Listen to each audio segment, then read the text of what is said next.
অচেনা ঢঙেই বাউন্ডারি হাঁকিয়ে ইতিহাসের পাতায় নিজের নাম স্বর্ণাক্ষরে লিখে রাখলেন ব্রেভিস। ক্যারিয়ারের মাত্র নবম আন্তর্জাতিক টি-20 ম্যাচেই বনে গেলেন দক্ষিণ আফ্রিকার সবচেয়ে কনিষ্ঠতম টি-20 সেঞ্চুরিয়ান। উইকেটের চারদিকে রীতিমতো তাণ্ডব চালিয়েছেন এই তরুণ তুর্কি। 4 ছক্কার বন্যায় অজিদের উড়িয়েই যেন প্রমাণ দিলেন কেন তাকে বেবি এবি বলে ডাকা হয়। যে মাঠে কখনোই হারেনি অস্ট্রেলিয়া, সেখানেই অজিদের হারের তিক্ত স্বাদ উপহার দিলেন ব্রেভিস।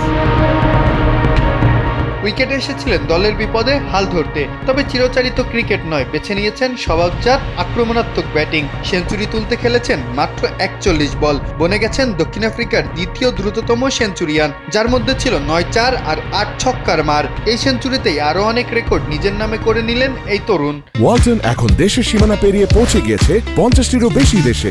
ওয়ালটন, ঘরে ঘরে বিশ্বজুড়ে। ইনিংস শেষে 12 4 আর 8 ছক্কায় অপরাজিত ছিলেন 125 রানে। এটি টি-20 দক্ষিণ আফ্রিকার হয়ে সর্বোচ্চ ব্যক্তিগত রান। অজিদের মাটিতে এটি টি-20-র সবচেয়ে দ্রুততম সেঞ্চুরি। রেকর্ডের পাতা উল্টে পাল্টে দেওয়া ব্রেভিসের প্রশংসায় মেতেছেন খোদ এবি ডিভিলিয়ার্সও।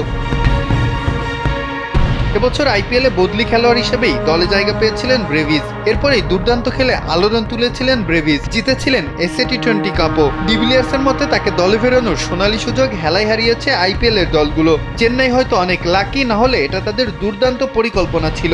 উইকেটের যে কোনো পাশে 4 ছক্কা যেন অনায়াসেই হাঁকিয়ে দিতে পারেন ব্রেভিস। অস্ট্রেলিয়ার বিধ্বংসী বোলিং লাইন আপটাকে যেন পাড়ার বলার বানিয়ে ফেললেন তিনি। জবাবে তাণ্ডব তুলেছিলেন টিম ডেভিডও, তবে নিজের দিনে সব আলোটাই কেড়ে নিলেন ব্রেভিস। ক্রিকেট কি আসলেই পেতে যাচ্ছে সেই বহু আকাঙ্ক্ষিত নতুন এবিডি? মাহফুজ আহমেদ, কালবেলা।